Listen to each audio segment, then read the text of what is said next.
Good morning students, have a good day. Next chapter है हमारा षष्ठा पाठ वारिणः मूल्यम। वारी दैट मीन्स क्या होता है? पानी, जल। मूल्यम दैट मीन्स उसका मूल्य। ओके। एकदा एका नृपः आखेटाय सेवके सह वनम गच्छत। एक बार एक नृप दैट मीन्स क्या होता है? राजा शिकार करने के लिए सेवकों के साथ वन में गए। मध्यकाले सः पिपास्या व्याकुला अभवत्। सः सेवकान् अवदत्, सेवकः कुत्रचित् वार्य अन्वेषणं कुरुतः। दोपहर के समय में वह क्या थे? प्यास से व्याकुल हो गए। मध्यकाले दैट मीन्स दोपहर के समय में वह सेवकों से बोले कि सेवकों, कहीं जल की खोज करो। सेविका तस्यादेशेन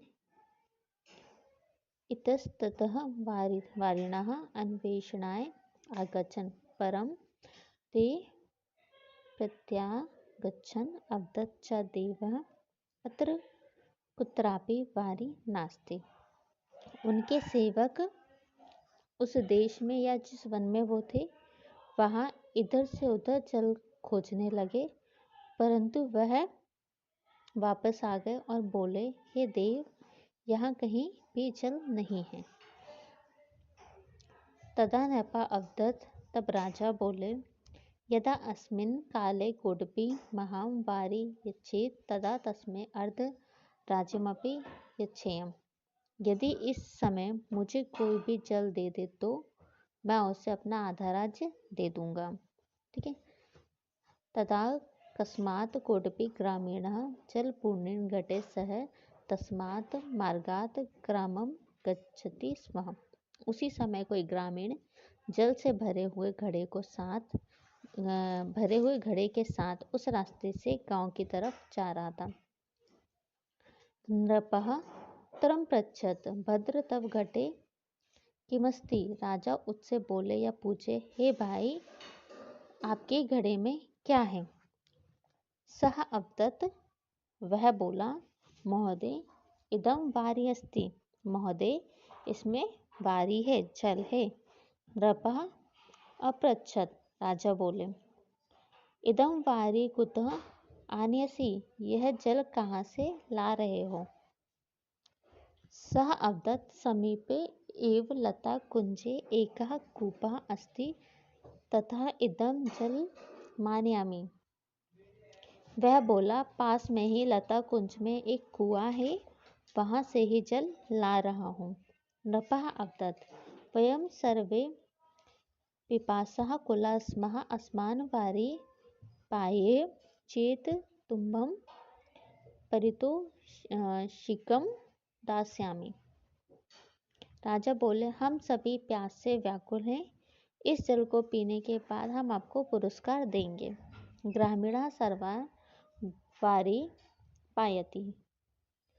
यदा तस्मै नृपः सुवर्णमुद्राः यच्छति, तदा सा कथयति, महोदय, कस्येदं मूल्यं? नृपः वारिणः। ठीक है। ग्रामीण जो था जा रहा था, उसने सारा जल पिला दिया वहाँ जितने भी लोग थे उनको। तब वह राजा उसे सोने की मुद्रा देते हैं। तब वह कहता है, महोदय, यह किसका मूल है? राजा बोलते हैं, जल का। ग्रामीणः महोदय, किं कोऽपि वारिणः मूल्यादीन् समर्था अस्ति? ग्रामीण बोलता है, महोदय, क्या कोई भी वारी दैट मीन्स जल के मूल्य को देने में समर्थ है?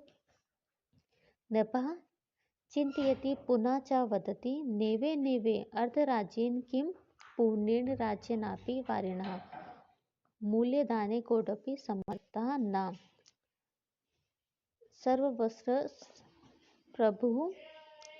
विना मूल्यमेव अमूल्यं वारी सर्वेभ्यः प्रयच्छति। परं भद्रपुरुषः स्वपरिश्रमस्य पारितोषिकं तु अधिगच्छ। राजा सोचते हैं और फिर पुनः बोलते हैं, नहीं नहीं, आधा राज्य क्या पूरा राज्य भी पानी के मूल्य को चुकाने में असमर्थ नहीं है। सर्वशक्ति वह ईश्वर बिना मूल्य के ही यह अमूल्य जल सबको देते हैं।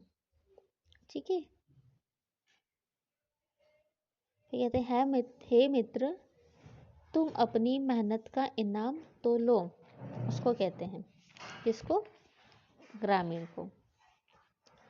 ग्रामीणः कीदृशः श्रम, ग्रामीण कहता है कैसा परिश्रम।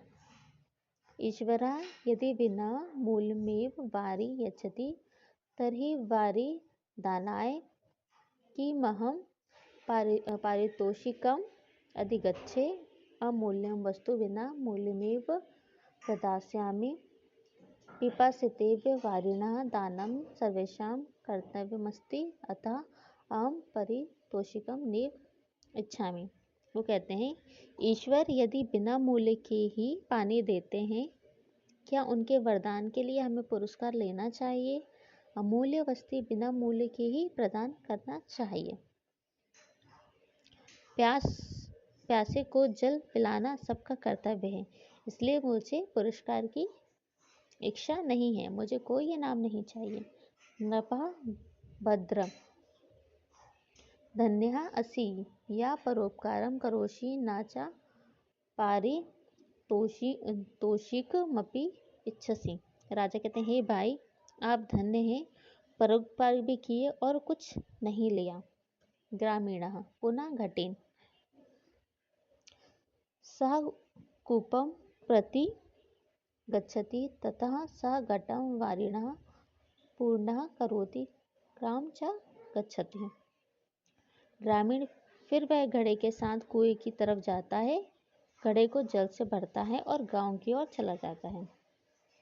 नपः सेवकः च ग्रामीणस्य औदार्यः पुनः पुनः प्रशस्ति, नपः च वदति, सौभाग्यात् वारिणः प्राप्तिः अभवत्, अन्यथा जीवनमपि असम्भवम् आसीत्। वारिणः मूल्यदाने वयं समर्थः, अमूल्यस्य वारिणः मूल्यदाने कोऽपि समर्थः नास्ति। राजा कहते हैं, राजा और सेवक उस ग्रामीण की उदारता की बार बार प्रशंसा करते हैं और कहते हैं, सौभाग्य से जल प्राप्त हुआ, अन्यथा असंभव था। उस जल के मूल्य को चुकाने में हम असमर्थ हैं। ठीक है, समर्थ नहीं है या असमर्थ हैं। इस अमूल्य जल का मूल्य चुकाने में कोई भी समर्थ नहीं है। छात्रः अमूल्यस्य वारिणः अपव्ययं कदापि न कुरुतः, वारिणः दूषितानि वस्तूनि अपि मा क्षिपत, यत्नं कुरुतः यत् वारि सदा शुद्ध स्वच्छ च तिष्ठे। छात्रा अमूल्य जल को कभी भी बेकार नहीं करना चाहिए, जल में दूषित वस्तु भी नहीं फेंकना चाहिए, प्रयास करना चाहिए कि जल सदा स्वच्छ व शुद्ध रहे। क्योंकि यहाँ पे आपको किसकी महत्ता के बारे में बताया, किसके मूल्य के बारे में बताया? जल के मूल्य के बारे में, वारि के मूल्य के बारे में। आप शब्दार्थ याद करिए, दैन अपनी कॉपी में लिखिए और एक्सरसाइज आपको नेक्स्ट वीडियो में मिल जाएगी। Thank you so much.